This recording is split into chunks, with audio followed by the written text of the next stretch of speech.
welcome everyone to Dublin, to Cinda's third conference. We are now 1 year old. I am the new chairman of Cinda and also the CEO of FCR Media. And it's with great pleasure we can today see a new attendance record for many years with almost 150 people.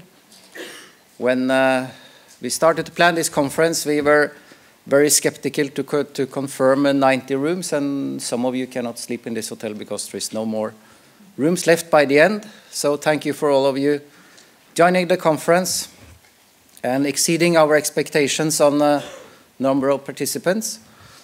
Also, you know, EADQ and EADSP, the merge is Cinda, and together there was some doubt, will we manage to continue? Is it just two dying things going together and prolong the death as a smaller organization?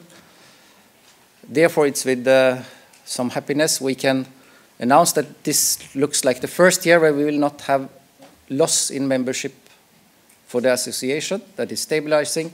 We haven't managed to grow it, but at least the fall is over. And also the record of attendees is, I think that's very good. So Kimberly and her team have done a very good job in the last year of getting here.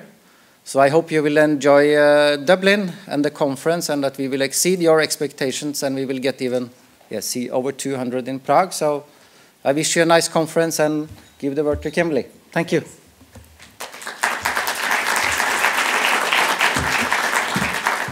So welcome again. Who was here yesterday for St. Patrick's Day? It was good, huh? I can't really remember the whole day, but that's okay. But anyways, we're going to be enjoying St. Patrick's Day the next couple days also tonight, with a trip to the Guinness factory on tomorrow night.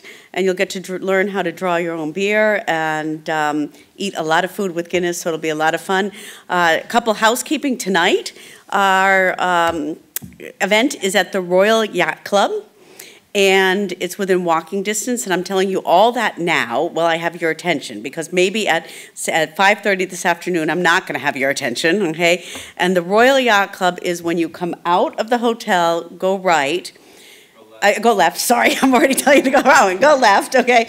Go down to the main street, take a right at the traffic light, and then go down to the water and go left, because there's two yacht clubs, okay? One is to the right and one is to the left. You want to go left, and it's a big it has big white pillars in front of the building.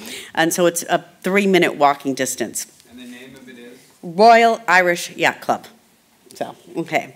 So on that, as Jan said, this has been a really great success with about 150 people. We have quite a few new members that we're going to be greeting this evening. And we'd like to thank our sponsors. Okay? And our sponsors you have here up on the wall: FCR Media, Yext, Matchcraft, Mono, N-Drive, UBL, Buzzboard, IT2 Media, and Herald. So thank you very much, sponsors. And before I give the program over to somebody who really doesn't need a lot of introduction, okay, before we even start today, two last housekeeping. One, the Wi-Fi code for the hotel is Royal Wi-Fi. You will also see a Wi-Fi from Cinda there. That is the new product of one of our startups who will be speaking tomorrow. So you can use either the Cinda or the hotel Wi-Fi. And I'm going to whet your appetite before we even start with Dublin. I'm going to whet your appetite on Prague, because we have some information about October in Prague here. And if you sign up for Prague in the next 3 days, we're going to be raffling off 5 free night hotels. Okay, so if you go sign up for Prague while you're here, then you have a chance of winning one of those 5 hotel prizes. And at that, I'm going to introduce our moderator for this afternoon, who really doesn't need a lot of introduction, Neil Polacek. I think many people know him. He's been very, very famous in our industry for the last 10, 14 years. Worked as vice president with Kelsey, does independent consulting around the world, and we're really, really happy to have him all the way from San Francisco to moderate for us. Thanks. Kimberly? Can I have my presentation back? You know, that song is the song that my son's basketball team used to come out onto the court to. So this is well picked, Kimberly. Thanks, Kimberly. You know, having run the Kelsey Group for a number of years, I know how hard it is to pull off good conferences. It takes a lot of work. You got to bang a lot of people's heads. You got to twist a lot of people's arms. Kimberly, you've done a great job.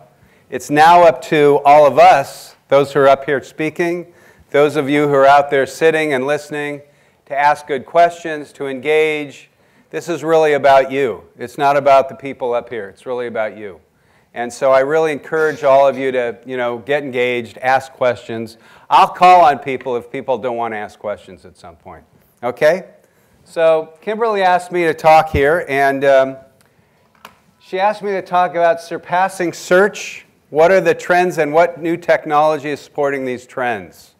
And that's a picture of me. That wasn't yesterday after drinking too much, but it could have been.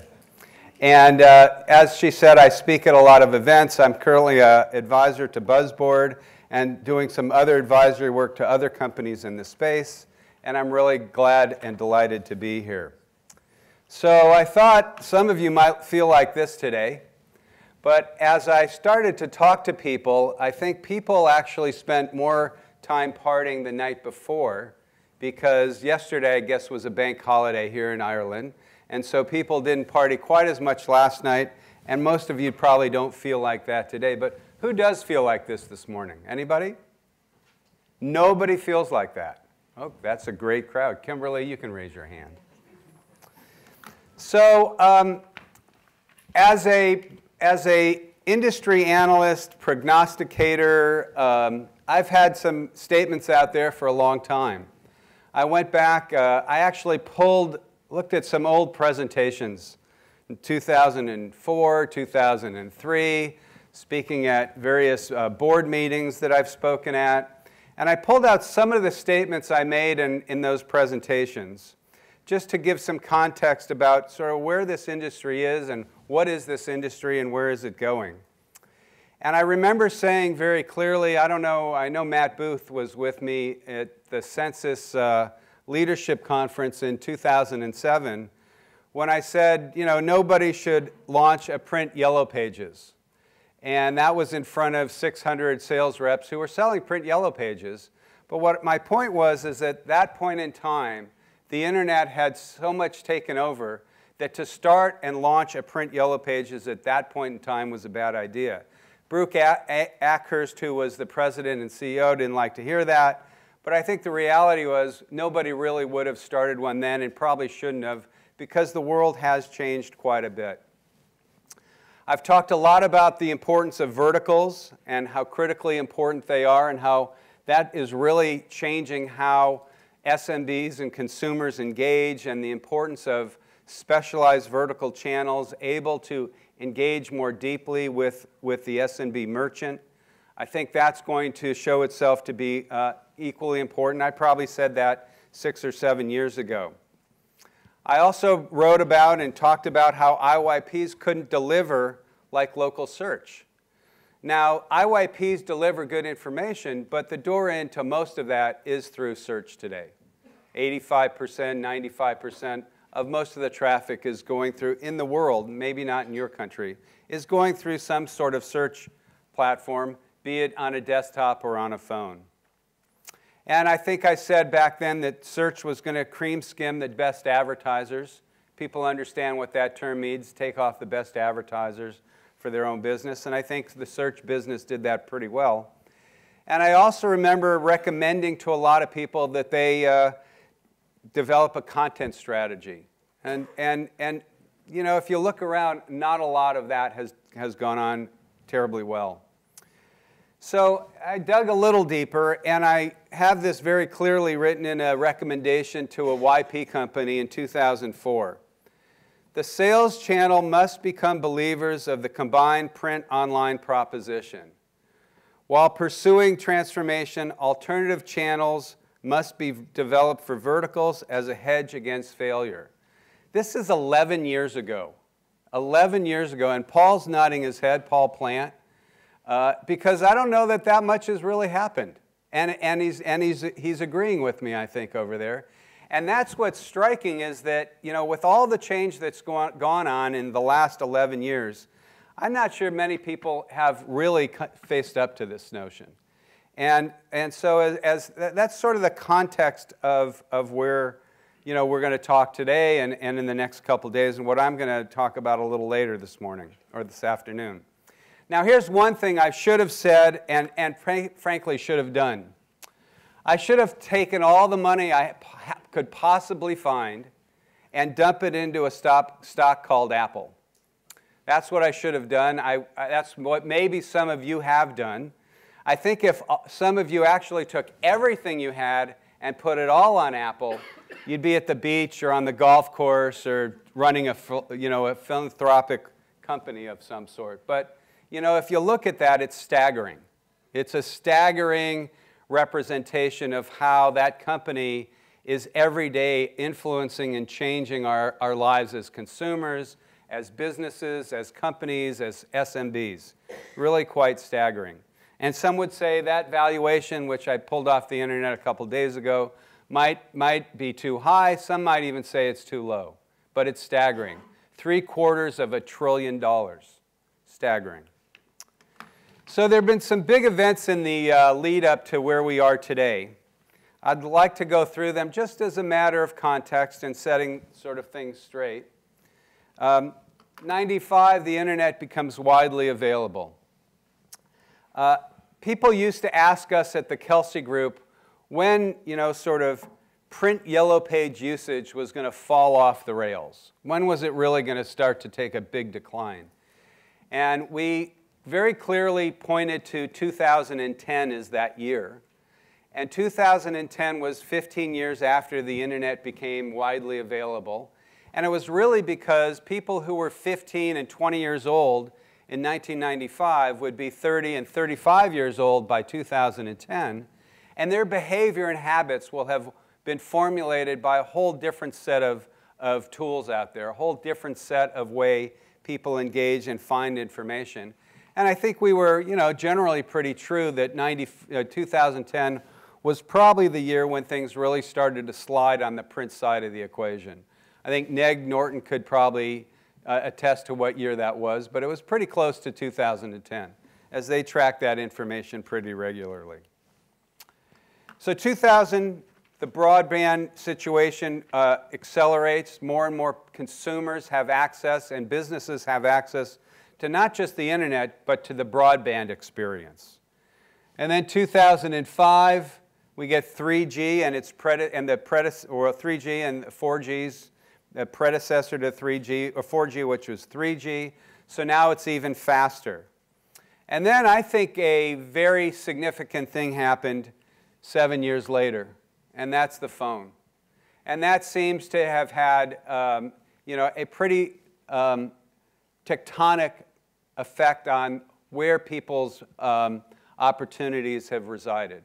And that phone has really changed the way increasingly we all engage with each other, with the merchants we look for, with really the way we run our lives, to the point where I think we are now so dependent on our phones that there could be, and I'm not predicting this, but there could be some sort of shift backward.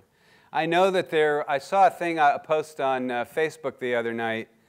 It was essentially an event in San Francisco. Okay, this is in San Francisco, where they take the phone at the door. Okay, you go to an event and they take your phone away from you so that you can actually participate in the event. So, you know, I mean, this is the way our world is going. We have to have events where we actually pull the phone away from people so that they might have a different, a more engaging experience. 2014, mobile search beats out PC search. And I think most of the data out there says those lines have crossed. We're doing more search and more local search on our phone than ever before, and that's only going to accelerate. And we come to 2015. And we have what everybody is now understanding as the Uber effect, the $40 billion valuation of on-demand economy. How many of you are sort of reading a lot about the on-demand economy? Okay, that's the economy we're starting to live in. And it's really tied to the iWatch, or the Internet of Things economy. So we have these two things that are going on, and those are the things that I think we really need to keep in mind as we think about everything we hear today. Where does the on-demand economy and the Internet of Things really start to collide? Because I think that is going to change and influence and dictate all the business models going forward for many years to come. If you look at what's going on out there, there is a ton of money chasing the Internet of Things. I don't know what Apple invested in their watch. I think we have somebody from Apple who could probably tell us, but I'm sure it's in the staggering numbers of billions of dollars in that watch. And all the money that is chasing all these other ventures in the Internet of Things. And it's being chased after by some of the biggest VCs. Intel, Qualcomm, Kleiner Perkins. You know, these are very big VCs and operating companies, Intel at the top of the list, because this Internet of Things is so critically important. And it's going to continue to see rapid investment and large investments. And at the same time, there's rapid investment in the on-demand economy. And the on-demand economy, such as Uber and all the things that start to play into that and operate around that. I just read that Kleiner Perkins today, Kleiner Perkins is one of the preeminent VCs in Silicon Valley. They just invested in another food delivery service, $35 million. It's now going to hire their own drivers. In a lot of places, if you want food delivered from a restaurant, you know, they have to have a driver. This is where now that restaurant can rely on somebody else's drivers to do that. $35 million in that, just today. And what are those key verticals that are being funded? Here they are. I think you can read them. Travel, home services, grocery delivery, family care, dining reservations, food delivery. I just said another one this morning I read about, and transportation. Large investments, acceleration of this investing trend. So a lot going on in those two spaces. What's the context, though, for that investment? Why is that? Why are these investments being driven into these two areas? Internet of Things and on-demand. Well, smartphone adoption. I'll go through some of this. As you can see, smartphone penetration continues to accelerate. We're really getting to a point of saturation. There's some markets. India is still a lagger, but you know, China is, I believe it's Apple's fastest growing market in terms of their phones. As you can see, most of the developed companies are well in the 60%. And if we were to have this conference in a year, I would think we'd be pushing well into the 75, 80%. So the smartphone is pervasive, I think it would be a fair statement. And I talked a little bit earlier about mobile search is the game. Mobile search is clearly mobile search of search traffic. North America, it's, most of these search platforms, their search increasingly is coming off of mobile devices. I think the one that is lagging here is Bing, and that's simply a function, I think, of Bing getting presence on people's smartphone devices and realizing that that can be a good search experience as well. And clearly, Yahoo and Google at the head of the pack there. Continue acceleration of the mobile search world. This slide is a monthly search query from the desktop. It's a pattern that looks remarkably familiar to me, one that hit a peak and now is in consistent and gradual decline. Well, it was very consistent decline, and now that decline is sort of flattening out at the bottom there. but this is search from the desktop. So fewer and fewer are searching in a desktop environment. That has tremendous implications for what that experience is like. And I think Google is going through a very significant, probably pretty stressful period trying to figure out how they monetize in a world that looks very different than what they were doing even 3 or 4 years ago. Very significant.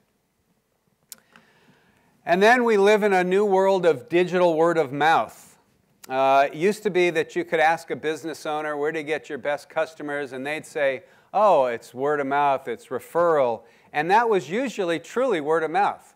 Somebody would call a friend and say, hey, do you know the name of a plumber? And they'd, on the other line of the phone, they'd say, yeah, Joe's plumber or Sally's plumber is terrific. Call them up, here's the number. Now that's done increasingly via texting, via social media, via instant messaging. I don't even know what instant messaging is. I guess that's when you're in your browser or something, and blogging. So new ways of recommendation that are really changing the way merchants have to engage, the way consumers are engaging. Look at that, 44% of the millennials do word of mouth via text message. And I would argue that I think I probably am I in the boomer generation, Neg? Yeah, I am in the boomer generation. I would argue that that number in a year or two, in terms of text messaging, will continue to grow. I know that I'm spending more time using my phone, taking a picture of something and sending that picture to somebody else to explain something to them. How many of you take a picture of where your car is in a big parking lot now with your phone? Just the boomers have to do that, I think. And then I text it and say, here's where my car is in case I can't find it later. So, but this digital word of mouth is very, very important in how the whole landscape gets managed and what goes on in terms of that linking of buyers and sellers. Next phase of smart devices. This is really kind of the Internet of Things. Smart TV. Our TVs now know a lot about what we're watching. Increasingly, they're knowing more and more about that. In-car navigation. There are a couple companies here in the navigation space. What our car is telling the receivers and where we're going and all that is increasingly interesting. How many of you have a Fitbit or something like that? Show of hands? Come on, there are more of you. Come on, Daphne, raise your hand. There we go. So a lot of people using Fitbits, and in the iPhone or the iWatch release, a lot of that is to drive health issues and see if we can sort of raise everybody's level of health through those platforms. Home alarm systems, the watch, the refrigerator, all these things have information that they're collecting about you, about me, about our spouses, our significant others, our kids, that are telling people and going to tell people things about us that hopefully will help us make life more efficient, make life easier. But it is also, pretty compelling what that is going to do over time. And those smart devices find smart dollars. I guess this is one of the slides Apple must have looked at when they decided that they could, have a $349 base price for a watch up to $10,000 or $15,000. Clearly, the market of people who use a wearable device is a pretty high household income.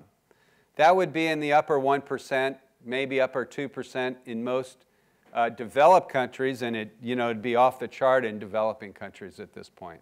So smart devices are finding people with maybe not smart money, but certainly money in their pockets.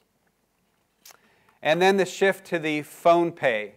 How many of you use Apple Pay or a payment solution off your phone? Not very many, okay? The same coffee place I go to in California, I haven't taken out my wallet in months now. I don't take out my credit card. I just sort of hold my phone, and seconds later, the transaction is done. I think we're going to see Apple Pay really take hold in the coming months. Certainly, it'll be able to, you just hold your wristwatch if you have an iWatch. You'll pay through your watch. There are going to be a whole sort of things that are done that way that I think the whole Apple Pay will continue to accelerate pretty dramatically. And so everything is at we can touch everything. These are a constellation of services that at the touch of our phone, we can order stuff, we can get stuff done. There are a bunch of those on there. I'm sure many of you know some of these names. And Simon Greenman, who I don't know if he's here today, but he'll be here tonight, and I think he's speaking tomorrow or running a panel tomorrow. He shared this slide with me of the on-demand economy. You just look at this, and I bet he's got 20% of what's really out there in the world on this slide. The on-demand economy, there are startups happening every hour into this space. And so, what we know is that there's significant dollars being put into this part of the economy, this on-demand world. And we're going to see this accelerate. There are going to be losers in this space too. Absolutely. There will be losers in this space. But there are going to be big winners in this space too. And so you have to think about what's going to define the next, let's say the next 5 years. Because 5 years are good chunks of time to think about. So well, let's see. I'll get to that in a second. This is internet advertising today, and I think this model or this construct is at real risk. Because as you think about that the on-demand economy married with the Internet of Things, I think we're going to see some real interesting things happen in terms of advertising models. And so let's talk about who's going to dictate those changes. So do we want to play Who's Who? Who's the guy in the upper left-hand corner? Anybody know who that is? Come on. No, the upper left-hand corner is the guy who runs Salesforce.com. Very large company. Many companies have Salesforce.com as their sales CRM. Guy in the upper right-hand corner just took over at Microsoft. Guy in the middle is the guy who runs Uber. I think most of you know who the rest of these folks are. And I would argue that some of these are going to be a lot less important in the coming years than others. And so let's take away two folks for now. And that's not to say that Microsoft will not continue to have a big role, but you just don't see the innovation coming out of a company like Microsoft. You just don't see it. Maybe they will find a new path to innovation and change their model and really surprise us all, but I don't think anybody's seen that. And that valuation of, I think it was $340 billion, is off of the legacy Office suite and some of their gaming stuff. But I also would argue that we could take off Mr. Zuckerberg. I think we're going to see, I've watched it in a generation, well, I don't know what my kids are, but my kids' generation, already a shift away from Facebook for that generation. So I think we're going to see a pretty significant shift in that landscape as well. And even though Facebook today we think of as being incredibly important and we check that stuff, I think there's going to be a fatigue factor. I don't know when it is, and I don't know when it's going to happen, and but I think we could see it going, starting to see some decline. And then I would also take away the guy who runs Google. And we're left with four people up there.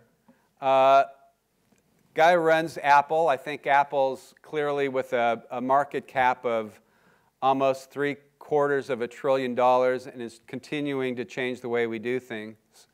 I think Uber is going to, even if it's not Uber, but that model is radically changing the way people think about their businesses. Jeff Bezos in the lower left-hand corner is delivering everything to everybody at any time of day, and that ties in with the on-demand economy. So I think that's going to be a very big play that I'm not really sure where that's going to go. And the guy in the lower right-hand corner, who knows who that is? Neg. It's Elon Musk, who runs Tesla. And I think Tesla, at least in California, is having a very large impact on just our sort of, how we see driving and stuff. But behind all that is really about navigation and data. And that guy is so smart that I think that company is radically going to change the way we think about not just how we get from point A to point B in a car, but what that experience is like. And so I left those 4 up there as the ones who have the chance to really influence how things go. That's not to say that, what is it, Sergey? Who runs Google these days? Sergey or Larry? I think it's, who runs Google these days? Is that Larry Page? That is Larry Page. It's not to say these others won't have an impact on things, but if you want to eliminate some, I think you'll get down to these 4. I might be standing here in 5 years really wrong or really right. If I'm really wrong, I probably won't be standing here, and if I'm really right, I might be. So what is next? What is next? Well, from that guy on the left-hand side, that plumber, I think it's not ever going to be, again, about advertising products, but it's going to be about marketing solutions. That guy doesn't want to buy an advertising product called a double half column in a yellow page book. They don't want to buy a preferred placement on an IYP. They don't want to buy these sort of single mode products. They want to buy a solution that helps them not just maybe acquire some new customers, but actually engage with those customers, build lifetime value from those customers. So I think the day of advertising products maybe already has passed, but if it hasn't passed and if it isn't out of your mind today, you should put it out of your mind. It's dead, it's gone. On the other side of the equation, I think that I do believe we're going to have product triggers telling us what we're going to buy in the future. And that's based on all this big data that's being collected about us. So I put on new tires on my, let's call it my, we'll use my Prius, let's say. And because of all the technology that's following me and knows about me, I'm going to get a message when it is the right time for me to go buy new tires for that car based on where I've driven, how far I've driven, the conditions I've driven in, hot and cold affect tire use and tire wear. So we're going to have, there's going to be data that says, Neil, it's time to buy new tires for that car. And whoever tells me that is going to offer up 3 solutions or 3 options from the nearest tire dealers to me. So they're going to be what I call product triggers going forward that says, oh, it's time for you to do this, it's time for you to do that. There'll still be advertising to make me feel good about buying Michelin tires or buying Pirelli tires. But I think we're going to see an age of what I call product trigger marketing as opposed to advertising. So four predictions. I do believe Apple will continue and probably accelerate, if they haven't already, their local push. What is the most local thing we have on us? It's our phone. It follows us everywhere. We take it to bed. We go everywhere with it. I think that Google, recognizing that they cannot live by search alone, and they cannot live by search alone for their SMB customers, who they generally resell through many of you in this room too, they're going to push on solutions, not just search engine marketing. I think that's a must for them in order to be long-term successful. I think that Yelp, which is a very dominant player in the sort of local search business in the US, is going to struggle due to 2 things. A highly saturated set of reviews. In the United States, and I won't speak for your countries, but if you go to Yelp today, almost all the businesses are 4 or 4.5 stars. Now how do I distinguish among them? And they now have hundreds, if not thousands, of reviews. So one more review that says, oh, this guy was terrible, doesn't change that 4.5 to a 3.5. It changes it from a 4.5 to a 4.49. Not a lot of effect of that one incremental review. So I think Yelp is, and I think it's a great company, and I use it all the time to look for restaurants. How many use Yelp around here? How many use Yelp? How many use Yelp for something other than looking where to eat? Yeah, that is a business model problem that is not really exposed out there, but they are really essentially a local search directory for finding places to eat. I think there are going to be things that come along that change that pretty radically. And the last item down there is that I think we're going to see the merging of Yellow Pages and newspaper companies. And I think that while if we stood here and said this 5 years ago or 10 years ago, we'd say that was unimaginable.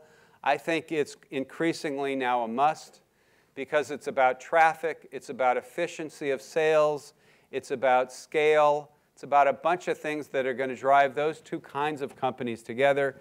And this is a very possible, and it's actually been publicly not announced, but there is definitely some information out there that these two companies might actually marry up under the ownership of a private equity company. So here's that bolder prediction. I showed you that slide earlier of the internet advertising. I think that transactions are ready, but will become a much, much more important piece of that pie. And that advertising as a model will start to be squeezed. And now why is that? Two big drivers. As I said, the Internet of Things.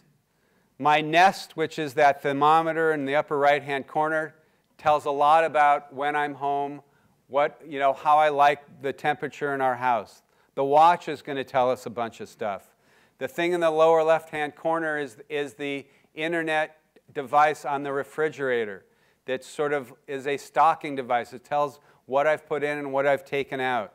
And there's the Tesla on the left telling us where we're going and what we're doing.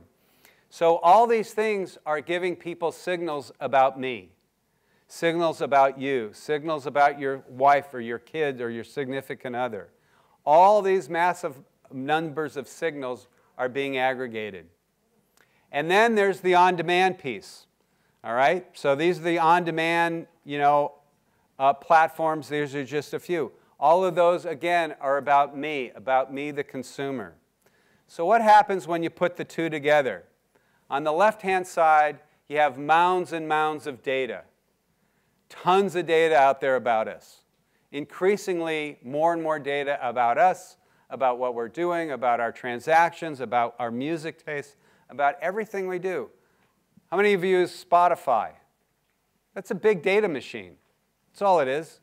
Happens to be that you get music off of it, but it's a big data machine about our lifestyles, about our preferences. On the right-hand side is simply, a demand to supply curve. And what I think is really going to go on in the next 5 years is that those mounds of data on the left-hand side coming off of these Internet of Things, these devices, and the on-demand services on the right are going to create a really significant squeezing sound in the middle, and that squeezing sound is advertising dollars, as we used to think of them. I think that's fundamentally what is going to go on in the next 5 years and 10 years and going forward. Because, and I don't think it's escapable. So, for the next 2.5 days, or 2 days, Kim, right? We're going to figure out, with this context, what are the great business models that are going to take people into the next 5 years and next 10 years? And with that, I'd like to say thank you and invite up Renee from My Daddy, what is it called? GoDaddy.